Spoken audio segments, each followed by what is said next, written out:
Bonjour et bienvenue sur ma chaîne Naomystique. Aujourd'hui je vous retrouve pour vous proposer une nouvelle vidéo, cette fois-ci sur le thème du corps. Alors, je voulais répondre à cette phrase qu'on entend souvent en spiritualité et même autre, que le corps n'est qu'un véhicule. Voilà. Je voulais savoir, est-ce que déjà c'est vrai? Quels sont les différents principes spirituels qui peuvent attester de cette idée? Et aussi, est-ce que ce n'est pas le cas? Est-ce que le corps a aussi d'autres fonctions?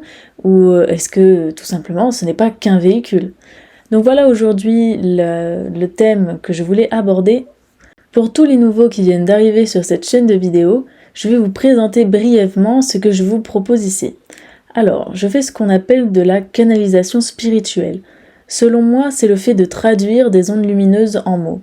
C'est-à-dire que dans notre environnement, nous avons tout un ensemble d'informations invisibles que nous sommes en capacité ou non de percevoir et de traduire. Par du coup la canalisation spirituelle qui est le fait de se mettre dans un état de méditation qui permet d'ouvrir nos canaux, je suis en capacité de recevoir ces informations et de les traduire dans un langage qui est familier pour nous tous, qui est le français.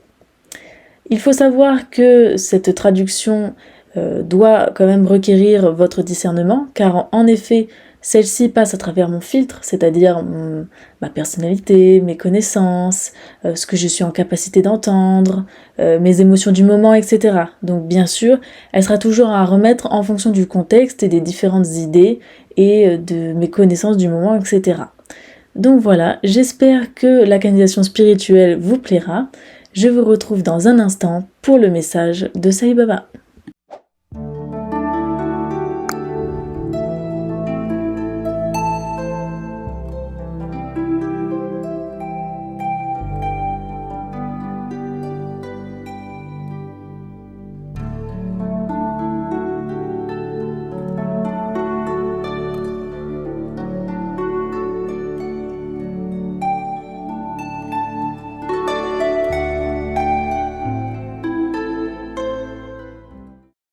Donc bonjour à tous ceux qui sont restés ici pour découvrir le message de Sai Baba.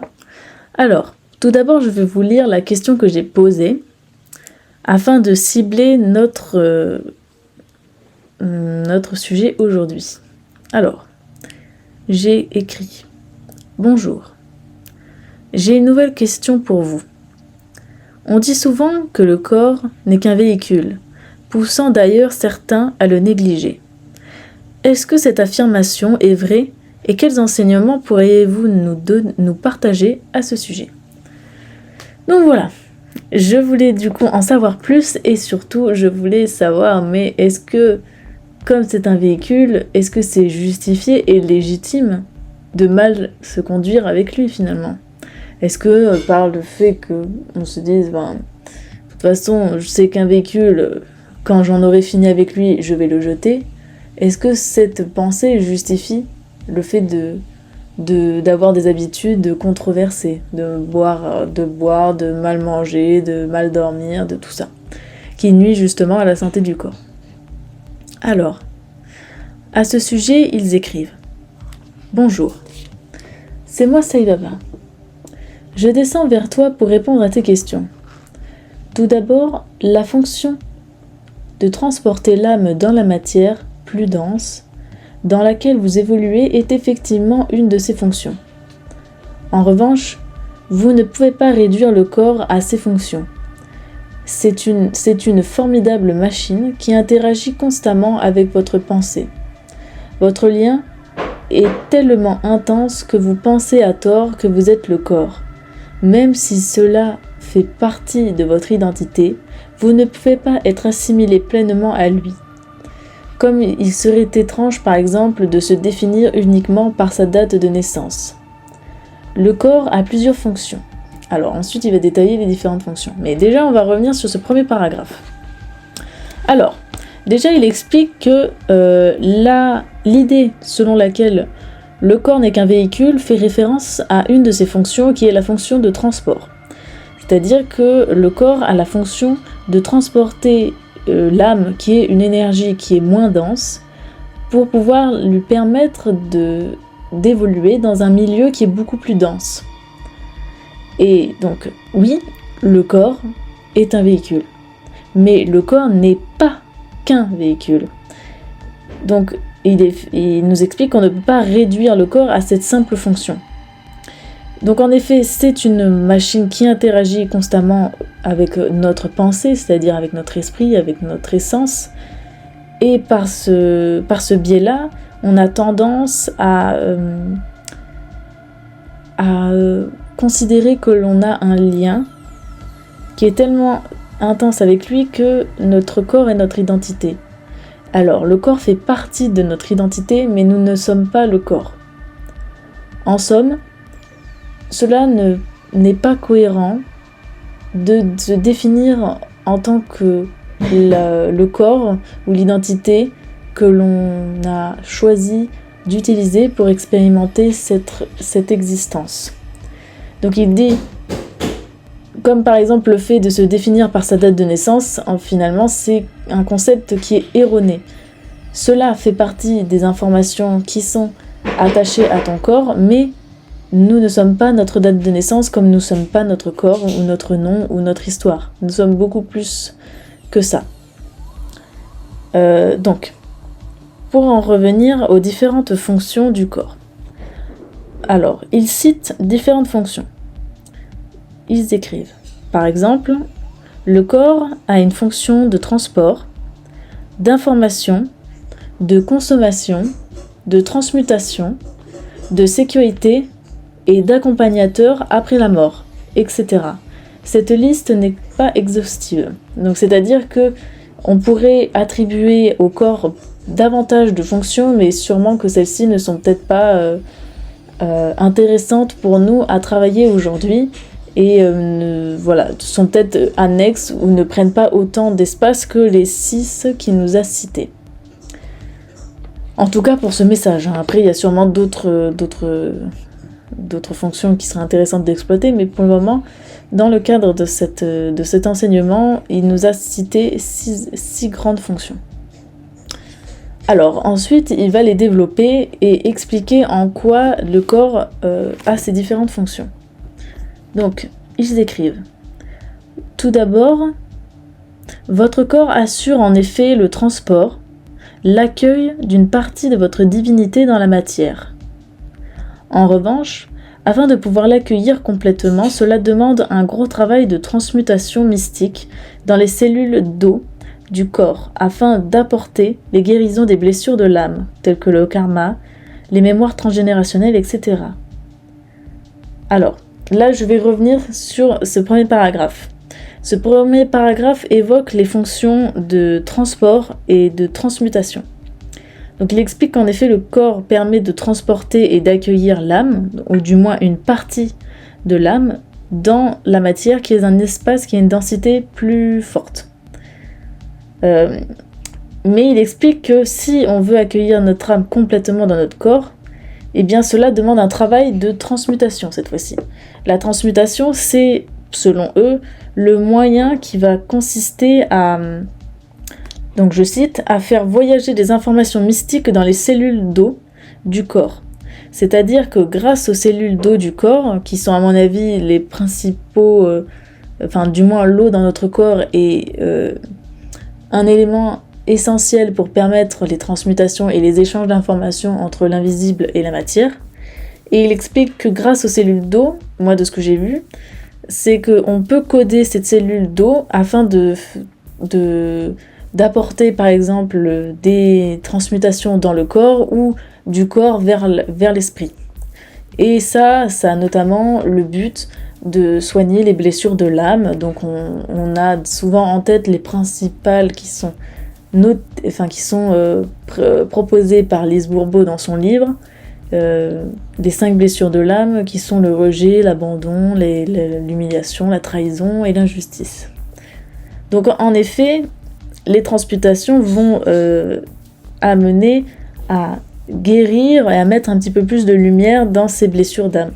Donc comme il cite, ça permet notamment de nettoyer le karma ou les blessures transgénérationnelles ou les mémoires traumatiques de l'âme qui n'ont pas été soignées et qui ont besoin d'un phénomène de transmutation pour pouvoir nettoyer la matrice. Donc ça, c'était pour les 2 premières fonctions qui ont été résumées en une seule. Ensuite, il explique.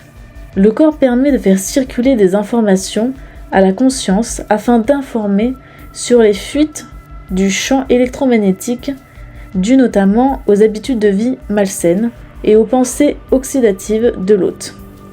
Alors, là, c'est pour présenter la fonction d'information. Donc, il explique que le corps nous fait circuler des informations vers notre conscience en y disant là tu n'es pas correct avec le corps parce que tu prends des habitudes et des décisions qui malmènent notre véhicule. Donc le corps va lui dire oulala, par exemple tu as des mauvaises habitudes qui vont détruire le corps ou du moins l'oxyder, mais ça peut être oulala tu as des pensées, des façons de penser qui sont oxydatives, c'est-à-dire qui vont engendrer un phénomène d'oxydation des cellules dans le corps. Donc le corps a cette fonction de nous informer en permanence sur comment les différents phénomènes psychologiques et biologiques circulent dans notre corps et engendrent des phénomènes oxydatifs dans notre enveloppe. Donc ça, c'était pour la mission d'information. Ensuite, pour la mission de sécurisation, ils écrivent « Le corps sécurise l'âme et en restant lié par un fil d'argent, afin que même lors des sorties astrales dans la nuit, par exemple, l'âme retrouve toujours le chemin. Mais aussi...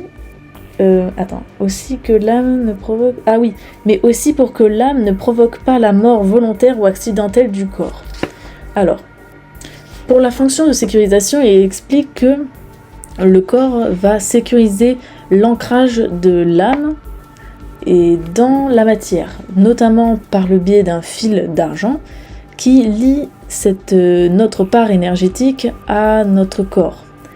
En effet, dans la nuit, beaucoup de personnes font des sorties astrales, c'est-à-dire l'âme s'échappe complètement du corps et va voyager dans d'autres dimensions. Si le corps n'avait pas cette fonction de sécurisation, en fait, nous ne pourrions pas revenir dans notre corps et nous serions égarés finalement dans les différents plans. Donc il a aussi cette fonction-là, et puis il a une fonction qui est purement, on va dire, instinctive, qui est d'éviter la mort du corps. Donc effectivement, ça évite que l'esprit qui habite le corps ne souhaite mettre fin à ses jours, par exemple, de manière volontaire ou accidentelle. Donc le corps aussi va interagir sur des dimensions qui sont, on va dire, plus mystiques, pour éviter la mort du corps, tout simplement, et du coup l'arrêt de la simulation et l'arrêt de l'existence dans cette vie. Donc voilà, ça c'était pour cette mission de sécurité.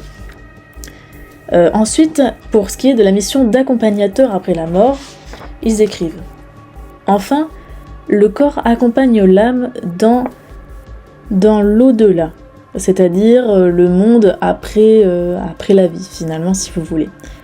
Le corps conserve l'âme dans l'enveloppe et enclenche un phénomène de désolarisation progressif au niveau énergétique. Par conséquent, avec cet ensemble d'exemples, le corps est donc un allié. Donc juste pour revenir vite fait sur cette fonction d'accompagnateur, en fait il explique qu'au moment de la mort, le corps et l'âme ne vont pas tout de suite se séparer. En fait, le corps conserve l'âme dans l'enveloppe, donc c'est-à-dire dans l'enveloppe de chair, et enclenche un phénomène progressif de désolarisation, c'est-à-dire où les deux entités, le corps et l'esprit, vont se séparer. Donc ça permet, je suppose, une meilleure entrée dans le monde de l'au-delà. Bon, finalement, elle doit être utile, hein. Mais j'ai pas encore exploré trop ce thème, donc peut-être dans une prochaine vidéo, si cela vous intéresse, j'explorerai davantage comment se passe ce phénomène de désolarisation progressif. Enfin, pour finir, ils écrivent « Par conséquent, avec ces ensembles d'exemples, le corps est donc un allié. En effet, il est le contenant qui permet de mélanger deux actifs qui ne peuvent pas se mélanger en temps normal. le corps parvient à trouver un équilibre pour maintenir l'esprit dans une cage de chair afin que celui-ci fasse l'expérience d'une vie plus dense. Le corps est un colocataire avec lequel vous devez apprendre à communiquer entre son côté instinctif et votre dimension spirituelle. Vous êtes tous des êtres de lumière portés vers la recherche de l'authenticité. Mais parfois, en fonction de différentes configurations énergétiques, votre corps peut engendrer pour vous beaucoup de souffrance. Mais rien n'est imposé à vivre à l'âme ce qu'elle n'est pas en capacité de surmonter. Alors pas d'inquiétude et acceptez-le. Alors, je vais juste revenir rapidement sur cette conclusion. Donc en fait, il explique que le corps, c'est un allié, c'est un colocataire avec lequel il faut apprendre à communiquer. En effet, le corps, c'est une entité qui est constamment en amour vis-à-vis de nous.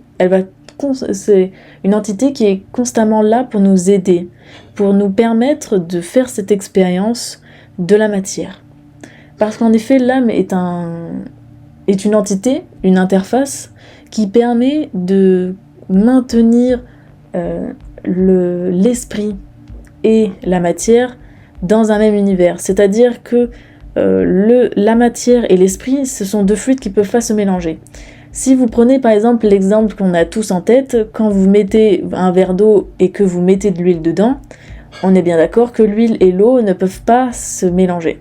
Et c'est comme si le corps, c'était une sorte de petite, de contenant dans lequel vous mettiez de l'huile et que vous plongiez dans l'eau. Ben, ça permet à l'eau et à l'huile d'être dans un même espace sans forcément sans se mélanger, mais en étant ensemble. Il faut imaginer que du coup, le corps permet aussi de faire des échanges entre ces deux milieux. Donc voilà, c'était en ça que le corps n'est pas seulement un véhicule, mais aussi un allié avec lequel on doit apprendre à communiquer et à avancer dans l'existence. Après, il rajoute aussi une dernière leçon où il nous rappelle que nous sommes des êtres de lumière, donc c'est-à-dire des êtres spirituels qui est portés vers la recherche de l'authenticité, donc c'est-à-dire la recherche de qui nous sommes, de notre divinité. Et en fonction de ça, il y a différentes configurations qui vont se matérialiser dans le corps qui peuvent amener le corps à être douloureux. Donc par exemple, je pense moi par exemple toutes les personnes qui ont des handicaps physiques, mentaux, etc. C'est en effet par exemple à mon avis ce sont des phénomènes énergétiques qui n'ont pas pu trouver d'arrangement en fait avec l'incarnation dans la matière qui a rendu le corps un peu difforme parce qu'ils devaient trouver un moyen de pouvoir incarner cet esprit tout en entrant dans le corps. Donc voilà. Sur ce, j'ai fini pour le premier message. Et avant que je vous quitte, je viens d'avoir une pensée fugace. Mais pour en revenir aux personnes qui ont des handicaps, moi je pense notamment à toutes les personnes qui ont des handicaps qui sont intellectuels. Quand vous les côtoyez, vous constatez que ceux qui ont des handicaps intellectuels sont particulièrement purs et sont des enfants éternels. Tu sens que c'est des gens qui sont vraiment incroyablement pur. Si l'esprit est pur et que pour autant on ne peut pas retirer cette pureté de l'esprit, on est obligé d'adapter le corps. Et donc ça va créer un être qui a une déficience intellectuelle qui lui permettra d'incarner toujours sa pureté dans son existence. Et pour autant, nous, on voit ça comme une déficience du corps, le corps ne fonctionne pas, etc. Mais c'est aussi une adaptation du corps à des contraintes liées aux différentes configurations de l'esprit. Et à mon avis, ça peut être une des explications pour lesquelles certaines personnes peuvent naître handicapées, etc. Je pense pas qu'il y a que cette raison, je pense que c'est quelque chose qui est très variable d'un individu à un autre et qu'il faudrait d'ailleurs explorer dans une prochaine vidéo. Mais en tout cas, je pense que ça peut être un axe de réflexion qui pourrait être intéressant à explorer. Donc sur ce, je vais vous retrouver donc dans un prochain message qui cette fois-ci va s'intéresser plus particulièrement à la fonction de consommation. Parce que celle-ci, nous ne l'avons pas évoquée et à mon avis, c'est celle qui nous pose le plus de problèmes dans notre réalité. Alors sur ce, on se retrouve dans le prochain message. Donc nous voilà donc dans le dernier message concernant la fonction de consommation du corps. Alors, sur ce j'ai écrit « Merci. Enfin, j'aimerais évoquer une dernière fonction du corps, la consommation. Peux-tu détailler davantage cet aspect ?» Alors, à mon avis, c'est le plus croustillant. Voilà. Donc, sur ce, ils écrivent « Bonjour, c'est moi Satya Sai Baba. Je descends vers toi pour répondre à tes questions. Cette dernière fonction de consommation concerne les phénomènes d'échange entre la matière et l'esprit, qui se réduit à un verbe que nous connaissons bien, manger. Voilà. Et manger, il faut le décliner à tous les domaines. Vraiment, manger. Voilà. Et manger, il écrit un peu à toutes les façons. Voilà, un peu à toutes les façons. Donc pour dire que ça soit manger de la nourriture, manger du temps à quelqu'un, manger du sexe, manger de tout ce que tu veux. C'est le fait de consommer. Voilà. Et donc sur ce, il écrit « Le corps permet de révéler les parts d'ombre de l'esprit dans une consommation excessive et extravagante, par exemple. La consommation est l'un des aspects les plus difficiles à réguler pour un individu. En effet, cela fait appel à des ressources mentales conséquentes. Les plus sains dans leur mode de vie sont capables de maîtriser leur consommation et ainsi réguler leur vie vers le bon. Alors, avant de détailler davantage, je vais revenir sur quelques aspects du message. Alors déjà, la consommation, c'est le phénomène d'échange entre l'esprit et la matière. Par exemple, je mange pour pouvoir nourrir mon corps et alimenter différents phénomènes qui me donnent du plaisir, par exemple. Et qui, vous voyez ce que je veux dire, c'est ce phénomène-là. Je consomme du temps parce que ça nourrit mon esprit d'une certaine façon quand j'écoute cette personne, voilà, par exemple. Vous voyez, c'est tous ces phénomènes-là d'échange entre la matière et l'esprit. Et c'est notamment l'une des fonctions les plus, je pense, marquantes du corps parce que cet échange, je pense que c'est l'esprit, c'est ce qui vient chercher, c'est de pouvoir goûter à la matière. De pouvoir savoir ce que ça fait de manger, de pouvoir savoir ce que ça fait de plein de choses. Vous voyez ce que je veux dire ? Et donc, il explique que cette fonction de consommation est difficile à réguler, parce qu'elle révèle énormément de choses sur l'âme. En effet, quelqu'un qui a des modes de consommation qui sont malsains, ça va aussi engendrer des conséquences sur l'esprit. Et c'est aussi révélateur de ce qu'est l'esprit, de ce qu'est notre esprit et notre force mentale. Il explique que les personnes qui sont en capacité d'avoir des modes de vie et des modes de consommation sains, c'est des personnes qui arrivent à réguler leur vie vers le bon. Vous voyez ce que je veux dire ? Et sur ce, il explique. Il est souvent expliqué que la consommation doit être équilibrée entre une bonne consommation, c'est-à-dire celle qui enrichit l'esprit, et la mauvaise consommation, qui est celle qui abaisse le taux vibratoire. Donc, il explique que notre vie, il est souvent expliqué que notre vie doit être équilibrée entre une bonne consommation et une mauvaise consommation. En réalité, cela dépend davantage de la capacité de discernement de l'individu, d'une part, afin d'orienter sa vie et ses choix vers le meilleur. Et je dirais, même à titre personnel, je rajouterais que ça influence également la capacité de discipline de la personne. Comment il est capable de vaincre ses appétences naturelles vers la flemme pour pouvoir faire et consommer de la matière qui l'enrichisse. Il explique le mauvais n'est pas nécessaire, la mauvaise consommation n'est pas nécessaire à l'équilibre. La frustration n'est qu'une contrainte engendrée par un mental ambivalent. Donc ce qu'il explique, c'est que la phrase qui consiste à dire « oui, mais moi, pour pas flancher, je fais un équilibre entre le bon et le mauvais », en réalité, c'est te dire si tu as besoin de faire cet équilibre entre bon et mauvais et que tu inclus la mauvaise consommation dans ta vie, c'est qu'en réalité, tu n'es ton mental est ambivalent. Tu veux aller vers du bon, mais tu n'arrives pas à quitter le mauvais. Et ton esprit est encore connecté à la mauvaise consommation. C'est pour ça que ça crée de la frustration, parce que toi-même, tu es ambivalent dans ton mode de consommation et dans ce que tu veux réellement. Ça veut dire que le travail n'est pas en fait totalement terminé. Et tu es en bonne voie pour consommer de la matière, de la bonne matière, on va dire ça, celle qui enrichit ton esprit, mais cela demande des ressources considérables. Et on sait que c'est compliqué de la mettre en place. Mais voilà, juste le truc qui dit oui, je me fais un cheat meal par exemple tous les week-ends parce que ça me permet de garder mon équilibre, etc. Ça veut dire que ton mental est ambivalent. Tu n'es pas encore complètement décidé à aller vers la bonne consommation. Moi, j'imagine que le moine dans sa forêt, là, qui est en train de méditer toute la journée, je pense pas que tu lui proposes un cheat meal, le mec, je pense qu'il va te dire non. Clairement. Il va te dire, tu lui proposes un burger, tu lui dis c'est le meilleur et tout, t'inquiète frérot, ça va être super. Il va te dire non. Tu vois ? Comme la personne qui est décidée que je ne veux pas consommer, par exemple, d'avoir une sexualité extravagante, etc. Si elle est décidée, et ben même si tu lui proposes un petit coup comme ça va pas passer. Voilà, j'espère que je suis pas trop vulgaire, mais vous voyez ce que je veux dire.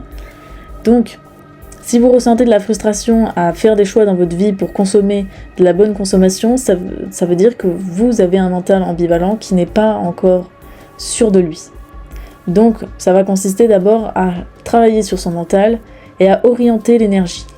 Donc, notamment sur l'énergie, j'en parlais dans la vidéo sur est-ce que les hommes sont tous des charros, notamment sur l'infidélité, où j'explique comment faire pour pouvoir, où je commence à évoquer l'importance de pouvoir orienter sa vie et son énergie vers ce que l'on veut pour soi.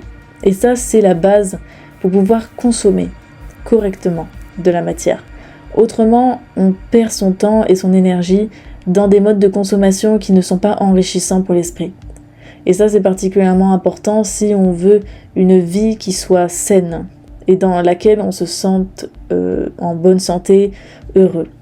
Donc pour conclure cette vidéo sur le fait que le corps n'est pas qu'un véhicule, là, ces différentes fonctions apportent bien la preuve que le corps n'est pas qu'un véhicule. Le corps est un véhicule, mais il est aussi tout un ensemble de phénomènes et de réalités avec lesquelles nous devons cohabiter. Sur ce, je vous souhaite à très bientôt et prenez soin de vous.